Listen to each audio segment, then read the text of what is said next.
Hi, welcome to my channel. Today we're gonna learn about absolute value of a number. When we say absolute value of a number, this refers to the distance between that number and zero on the number line. So to illustrate you what number line is, number line is defined as or described as a straight line which is extended in both directions as illustrated by arrowheads. So a number line looks like this.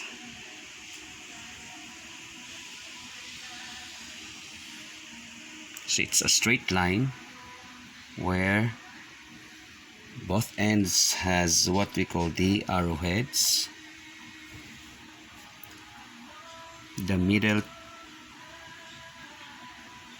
here is marked by 0. Then to the right of 0 we can find the positive numbers.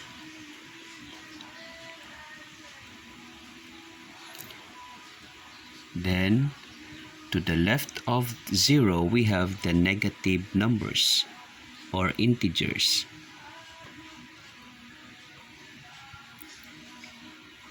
So we'll mark this number 1, positive 1, positive 2, 3, 4, 5, 6, 7, 8, 9.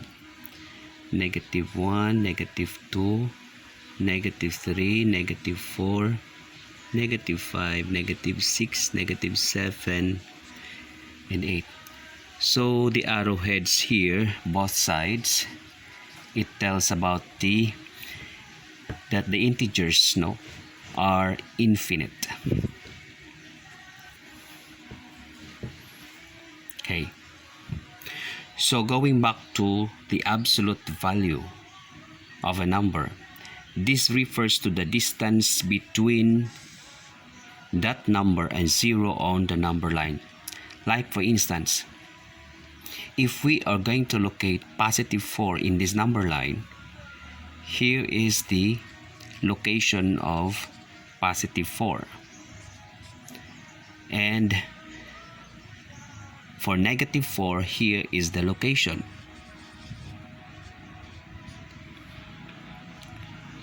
So if we are going to compare the distance from 0 of positive 4 and the negative 4, their distances are considered equal.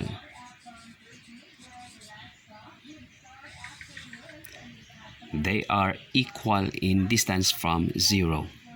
So absolute value of a number is the distance between that number and 0 on the number line. So if we are going to get the absolute value of negative 4 and positive 4, we can say that their absolute value or values are equal, since their distances from 0 are also equal. So to denote the symbol for the absolute value, we have two bars here to represent the absolute value.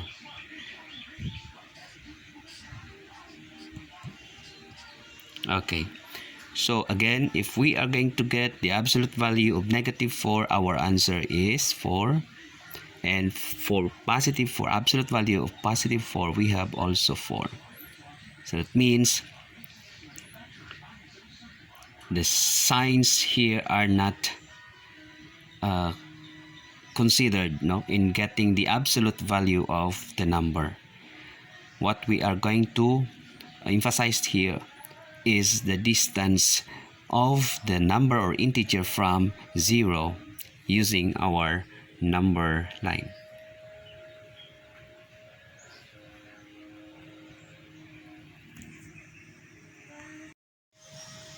To continue, let us have some examples about finding the absolute value of a number.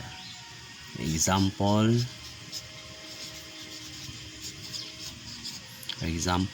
we have 1, absolute value of 8 equals 8. Number 2, absolute value of negative 3b equals 3b. Number 3, absolute value of 2x equals 2x. Number 4, absolute value of negative xy equals xy. Okay, how about if we have this example? Negative absolute value of 6. What is our answer? So since the negative sign is outside the absolute symbol, therefore we will get the absolute value of 6, so that is 6, and then you copy the negative sign outside, and our answer is negative 6. Number 6, negative absolute value of negative 7. What is the answer? Okay, so getting first the absolute value of negative 7, so the answer is 7, and you have the negative outside the absolute symbol, then you have to copy the negative sign to your answer, so the final answer is negative 7. So that's it. Now we can also evaluate absolute value of the numbers. To evaluate the expression involving the absolute value, for example,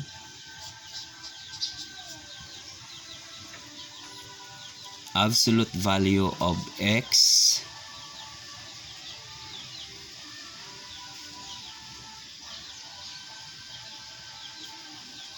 minus 5 equals 2. How can we find the values or value of x? So we can evaluate this using the number line. Okay, so let us draw the number line here. Okay, the middle is 0, 1, 2, 3, 4, 5, 6, 7, 8, 9. 1, 2, 3, 4, 5, 6, 7, 8. So 1, 2, 3, 4, 5, 6, 7, 8, 9. Negative 1, negative 2, negative 3, negative 4, negative 5, negative 6, negative 7, negative 8.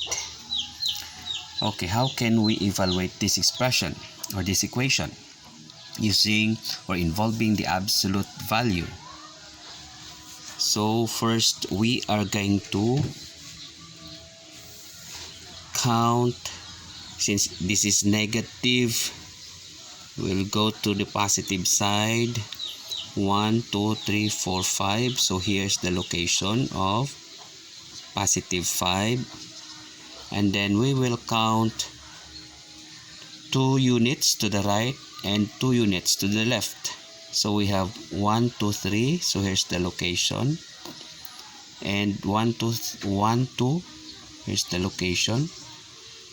Going to the left, 2 units to the right, 2 units to the left. Therefore, our values of x, we have positive 3 and we have x equals positive 7.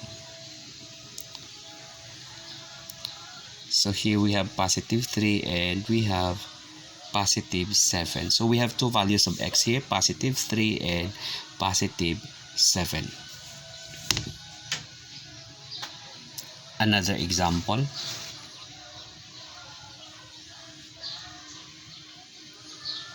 Example number 2.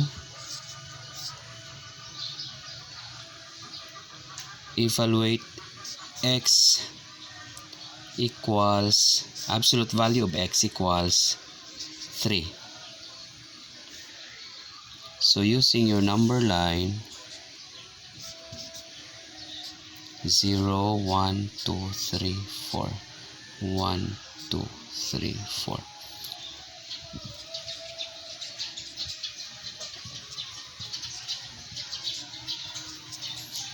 Okay, so since you have here the values of x equals to negative, absolute value of x equals to 3, so from 0 we will count 3 units to the left and 3 units to the right. 1, 2, 3, so here's the location. Then 1, 2, 3, here's the location. So therefore your x values are negative 3 and x is positive 3. So remember always the number line. The number line can be used to evaluate expression involving the absolute value. Okay, so that's it, and I hope you learned something about our lesson today, which is absolute value of the numbers using the number line, with the concept of the number line. So remember always that the number line is composed of the positive numbers, the negative numbers or integers, including 0. So we'll see you next on my next video lesson. Bye and thank you.